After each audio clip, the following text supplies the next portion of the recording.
تو یہ پرانی بات ہے، کوئی سن 1918 کی بات ہے، اور اس وقت واللہ علم ایک چیز پاس ہوئی۔ اس وقت تو میرے خیال میں جو انسانی حقوق جو اسٹینڈنگ کمیٹی ہے اس کے اندر کچھ اراکین گئے اور انہوں نے اس کو موضوع بنایا اور اس میں ترامیم بھی دی ہیں۔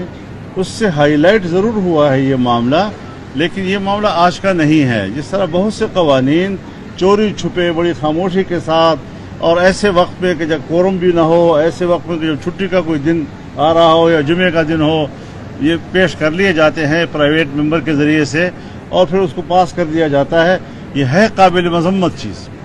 اور جو کچھ ابھی سامنے آ رہا ہے وہ ہے بھی قرآن و سنت سے بغاوت، صرف مخالفت نہیں ہے، بالکل بغاوت کی صورت ہے۔ تو اس پر جمعیت علماء اسلام ایک مستقل ترمیم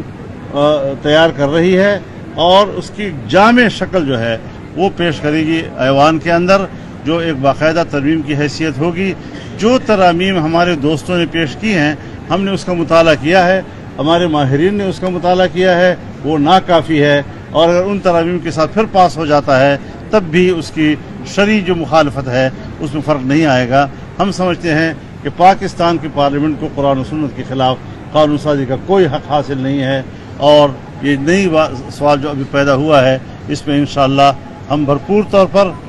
قرآن و سنت کی ترجمانی کریں گے اور اس حوالے سے قانون سازی کی طرف پارلیمنٹ کو لے جائیں گے۔